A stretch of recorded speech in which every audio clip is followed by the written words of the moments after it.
अमित साटम हे मुंबई भाजपचे नवे कॅप्टन झालेत। भाजप प्रदेशाध्यक्ष रवींद्र चव्हाण यांनी साटम यांच्या नावाची घोषणा केली आहे।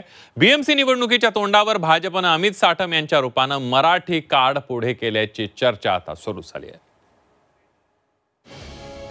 मुंबई अध्यक्ष म्हणून अमित साटम, मुंबई भाजपच्या अध्यक्षपदी अमित साटम यांच्या नावाची घोषणा करण्यात आली आहे। भाजप प्रदेशाध्यक्ष रवींद्र चव्हाण यांनी साटम यांच्या नावाची घोषणा केली। मुंबई महापालिका निवडणुकांच्या पार्श्वभूमीवर भाजपने मुंबई भाजपच्या अध्यक्षपदी पुन्हा एकदा मराठी चेहरा दिल्याची चर्चा आहे। येत्या 3 ते 4 महिन्यात मुंबई महापालिकेच्या निवडणुका होऊ शकतात, त्यामुळे अमित साटम यांच्या रूपाने भाजपने मराठी चेहरा निवडल्याचं बोललं जात आहे।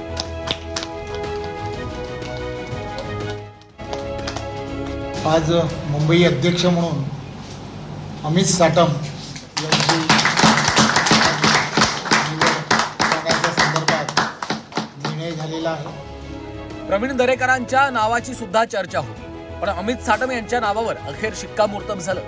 अमित साटम हे मुंबई उपनगरातून येतात। भाजपचा आक्रमक आणि अभ्यासू चेहरा म्हणून साटम यांची ओळख आहे। भाजप नेते गोपीनाथ मुंडे यांचे पीए म्हणून त्यांनी काम केलंय। अंधेरी भाजप तालुकाध्यक्ष म्हणूनही काम केलेलं आहे।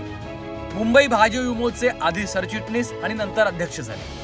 2012 मध्ये अंधेरीतून नगरसेवक म्हणून विजयी झाले। सध्या अंधेरी पश्चिम विधानसभा मतदारसंघाचे आमदार आहेत। सलग 3 वेळा अंधेरी पश्चिम मतदारसंघाचे आमदार राहिले। 2020-21 मध्ये विधानसभेचा उत्कृष्ट संसदपटू हा पुरस्कारही त्यांना मिळाला आहे। दरम्यान मुंबई भाजपमध्ये काहीतरी घडतंय असं म्हणत शिवसेना ठाकरे पक्षाचे खासदार संजय राऊतांनी टीका केली आहे। निवडणुकीच्या तोंडावर शेलार यांना पदापासून दूर जावं लागत असल्याचा टोला राऊतांनी लगावला आहे। आशिष शेलार अनेक वर्ष या शहराचे अध्यक्ष होते। भारतीय जनता पक्षामध्ये ते काय राजकारण उफळून आलंय मला माहीत नाही की शेलारांना ऐन निवडणुकीच्या तोंडावर जावं लागतंय।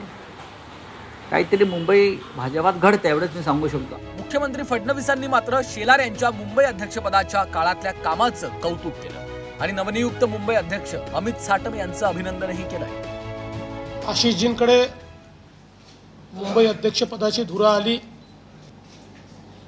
आणि भारतीय जनता पक्षाने मुंबईतली नंबर 1 ची पार्टी म्हणून पुन्हा एकदा आपलं वर्चस्व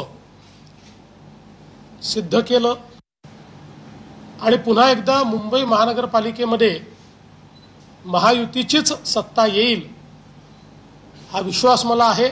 यावेळी त्यांच्या नेतृत्वामध्ये मुंबईत भाजपा एक नवीन रेकॉर्ड तयार करेल आणि त्याकरता श्री अमित साटम यांना मी मनापासून शुभेच्छा देतो। ऐन स्थानिक स्वराज्य संस्था निवडणुकीच्या तोंडावर भाजपने आपला मुंबई अध्यक्ष बदलला आहे। यावेळी बीएमसी साठी भाजपने कंबर कसली आहे, त्यामुळे अमित साटम यांच्या रूपाने दिलेला मराठमोळा चेहरा कितपत यशस्वी ठरणार हे पाहावं लागणार आहे। ब्युरो रिपोर्ट, झी 24 तास।